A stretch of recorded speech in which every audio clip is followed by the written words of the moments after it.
The very next day, sure enough, the campaign opened.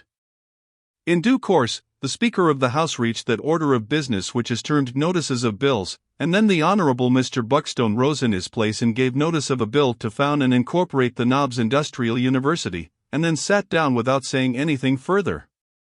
The busy gentlemen in the reporters' gallery jotted a line in their notebooks, ran to the telegraphic desk in a room which communicated with their own writing parlour, and then hurried back to their places in the gallery, and by the time they had resumed their seats, the line which they had delivered to the operator had been read in telegraphic offices in towns and cities hundreds of miles away. It was distinguished by frankness of language as well as by brevity. The child is born. Buckstone gives notice of the thieving Knobs University job. It is said the noses have been counted and enough votes have been bought to pass it. For some time the correspondents had been posting their several journals upon the alleged disreputable nature of the bill, and furnishing daily reports of the Washington gossip concerning it. So the next morning, nearly every newspaper of character in the land assailed the measure and hurled broadsides of invective at Mr. Buckstone. The Washington papers were more respectful, as usual, and conciliatory, also, as usual.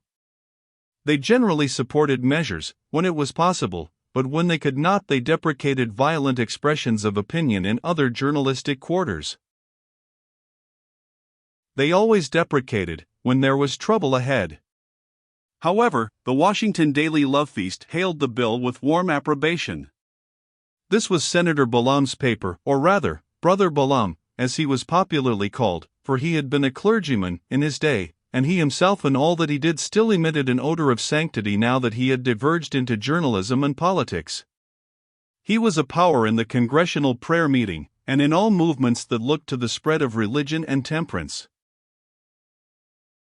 His paper supported the new bill with gushing affection. It was a noble measure, it was a just measure, it was a generous measure, it was a pure measure, and that surely should recommend it in these corrupt times. And finally, if the nature of the bill were not known at all, the Love Feast would support it anyway, and unhesitatingly, for the fact that Senator Dilworthy was the originator of the measure was a guarantee that it contemplated a worthy and righteous work.